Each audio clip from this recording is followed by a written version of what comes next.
I have a split level home with a sewage pit for my downstairs bathroom. So my toilet, my wash tub, and shower all go to this pit, and it's any waste is ground up and then pushed into the main sewer. The pump is about 10 years old, so I figure I'll change it before it becomes a problem, and so we'll go through the steps on changing an ejector pump. First step is going to be removing the cover. On a sewage pit, they have bolts that hold it down. There's usually gaskets. I think in this case we used some silicone too when we originally put this in to make sure none of the gases were leaking. I'm also going to remove the check valve, and that's going to allow the waste pipe to be disconnected easily. So a fast way to get off the check valve is loosen the hose clamps and then just take a box cutter and split the rubber, and you can see it'll come apart very easily.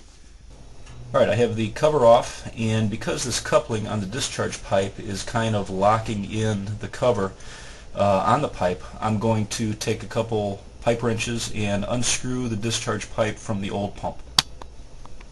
Alright, I was able to unscrew the discharge pipe from the old ejector pump, and we're going to install the new ejector pump in the pit. And what we want to do is we want to keep the float away from the inlet where all the waste is going to be coming in. We don't want the pump to get fouled by any waste.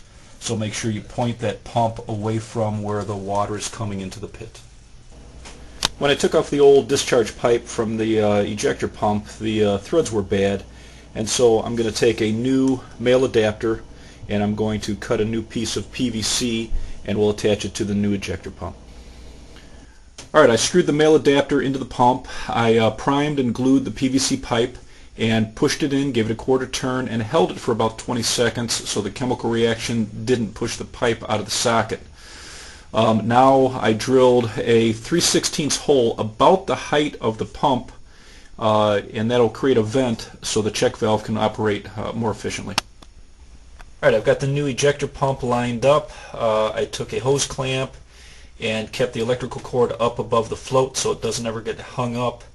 I made sure the float is on the opposite end of where the water comes into the pit, and now I'm going to put a bead of silicone all the way around the edge of the opening and then put my cover back together. If you have a tight spot like I do here, what I did was I took the rubber gasket off the bottom of the check valve. Again, we're making sure the check valve is the right direction so the water is going to flow up, but it will not allow it to flow back down. I slid the gasket down onto the top of this pipe. That allowed me to butt these right up next to each other. Then I'll slip it all back up and tighten it down. Alright, we've got the new pump in place and all the parts back. I put a bead of silicone all around the outside edge, also around the pipes and where the gasket is split for the electrical cord. And in 24 hours, once that silicone dries, it'll be a nice airtight fit, and we are back in business. The copper pipe to the right is to vent out any odors and buildup of gases.